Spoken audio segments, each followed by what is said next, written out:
Vamos continuar a leitura do livro Pecados Intocáveis, do Dr. Jerry Bridges, e nós vamos iniciar agora o capítulo 6, Orientações para lidar com o pecado.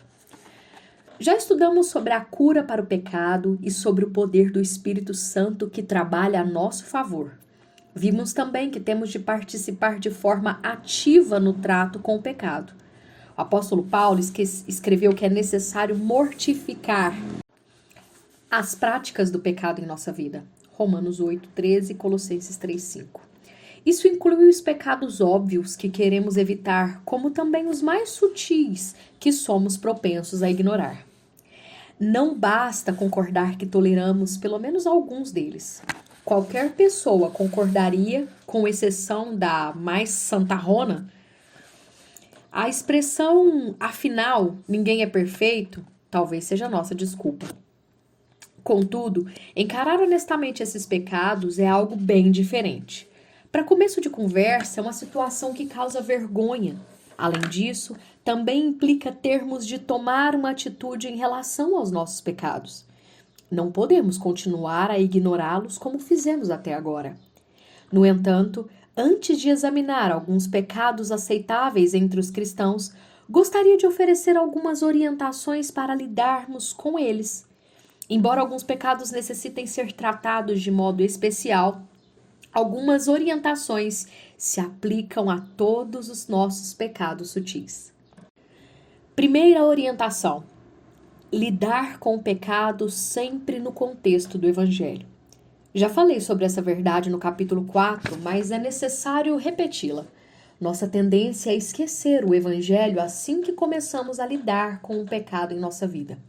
Esquecemos que, com a morte de Cristo, Deus já nos perdoou os pecados, como Paulo escreveu em Colossenses 2:13 e 14. Deus, perdoando todos os nossos pecados e apagando a escrita de dívida que nos era contrária e constava contra nós em seus mandamentos, removeu-a do nosso meio, cravando-a na cruz. Deus não somente perdoou os nossos pecados, mas também nos creditou a justiça perfeita de Cristo. Em todas as áreas da vida em que temos sido desobedientes, Jesus foi perfeitamente obediente. Somos propensos à ansiedade? Jesus sempre confiou totalmente em seu Pai celeste. Temos problemas com egoísmo? Jesus sempre foi completamente abnegado. Somos culpados de grosseria, fofoca ou sarcasmo? As palavras de Jesus sempre foram apropriadas às ocasiões. Ele jamais pecou com sua língua. Durante 33 anos, Jesus viveu em uma perfeita obediência à vontade moral de Deus. E sua obediência culminou quando atendeu à vontade específica do Pai, obedecendo-o até a morte, e morte de cruz por nossos pecados. Tanto em sua vida pura, quanto em sua morte pelos pecados da humanidade, Jesus mostrou obediência perfeita, justiça perfeita, e essa justiça é transferida a todos os que creem, conforme Romanos 3:21, 22 e Filipenses 3:9. Enquanto lutamos para matar nossos pecados sutis, temos de ter duas verdades em mente. Nossos pecados estão perdoados e Deus nos aceita como justos por causa da vida impecável e da morte expiatória do Senhor Jesus Cristo. Não existe motivação maior para lidarmos com o pecado em nossa vida do que compreendermos essas verdades gloriosas do Evangelho. Segunda orientação: depender do poder capacitador do Espírito Santo. Lembre-se de que é pelo Espírito Santo que mortificamos os pecados em nossas vidas. Já estudamos essa verdade em detalhes no capítulo 5. Mas, como no caso do Evangelho, quase sempre nos esquecemos disso e recorremos à nossa própria força. É o que eu chamo de uma de nossas configurações padrão. No entanto, não importa o quanto nos fortaleçamos, iremos sempre necessitar do poder habilitador do Espírito Santo. Nossa vida espiritual pode ser comparada ao motor de um carro elétrico. Na verdade, é o motor que realiza a tarefa. Mas, para isso, ele é dependente da fonte de eletricidade externa. Portanto, Cultivemos uma atitude de dependência contínua do Espírito Santo.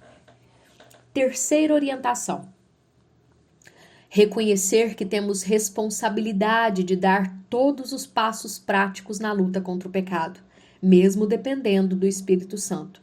Sei que é difícil manter de igual modo essas duas verdades em mente, dependência e responsabilidade. Nossa tendência é salientar uma e esquecer a outra. A sabedoria de alguns dos velhos escritores é bem útil aqui. Trabalhe como se tudo dependesse de você e confie como se não tivesse feito absolutamente nada. Quarta orientação: identificar as áreas de atuação dos pecados aceitáveis. Esse é um dos objetivos dos próximos capítulos, em que examinaremos os pecados sutis um a um.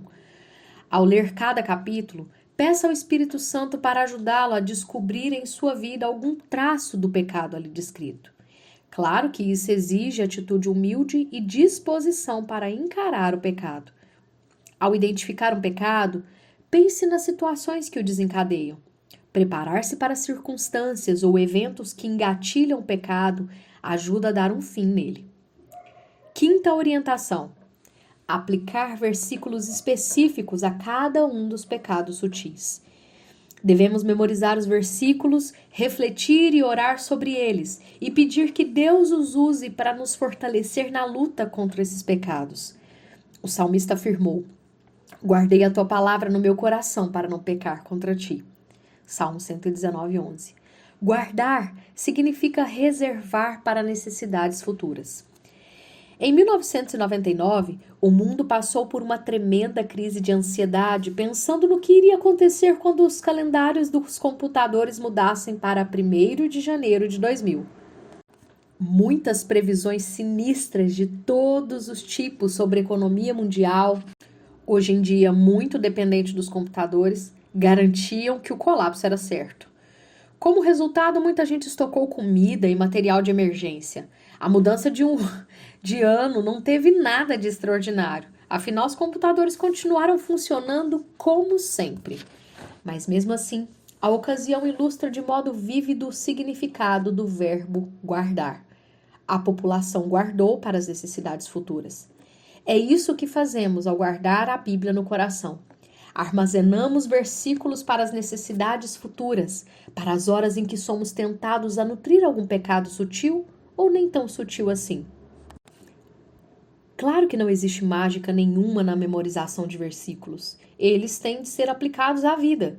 Entretanto, se tivermos memorizado e usado em oração versículos que falem sobre os nossos pecados sutis, o Espírito Santo irá trazê-los às nossas mentes em situações específicas, para nos lembrar da vontade de Deus, para nos advertir e para guiar nosso comportamento diante da tentação. Para ajudar o leitor, recomendarei alguns versículos quando estiver examinando os pecados sutis individualmente. Sexta orientação: ore continuamente sobre os pecados que toleramos. Isso está pressuposto na segunda orientação, que fala sobre dependência do Espírito Santo. E na quinta orientação, que trata da memorização de versículos. Todavia, é importante destacar a oração como uma das orientações mais importantes na luta contra o pecado, uma vez que é por meio dela que reconhecemos que precisamos do Espírito Santo. É também por meio da oração que reconhecemos continuamente a presença e a insistência desses pecados em nossas vidas. Devemos orar de dois modos sobre os nossos pecados sutis. Primeiro, de modo planejado e consistente, talvez em nosso tempo a sós com Deus. Segundo, fazer oração relâmpago, pedindo socorro ao Espírito Santo, sempre que nos depararmos com situações que engatilham um dos nossos pecados. Sétima orientação: envolver um ou mais cristãos em nossa luta contra os pecados sutis. Naturalmente, esse deve ser um relacionamento mútuo que nos leve a exortar, encorajar uns aos outros e orar uns pelos outros. A Bíblia explica que é melhor serem dois do que um, porque tem melhor paga, recompensa de seu trabalho, pois se um cair, o outro levantará seu companheiro. Mais pobre do que estiver só e cair. pois não haverá outro que o levante. Eclesiastes 4, 9 e 10. Se desejamos avançar na batalha contra o pecado, temos de ser vulneráveis e responsáveis uns pelos outros, orar uns pelos outros e encorajar uns aos outros. Todas essas orientações são demais para sua cabeça? Nada de estresse. Este sumário irá ajudá-lo. Use o Evangelho. Dependa do Espírito Santo. Reconheça sua responsabilidade. Identifique os pecados sutis específicos. Memorize e faça uso de versículos apropriados. Cultive a prática da oração. Chame irmãos em Cristo para estarem ao seu lado. Ao fazer uso dessas orientações, lembre-se de que o seu coração é um campo de batalha entre a carne e o espírito, conforme Gálatas 5,17.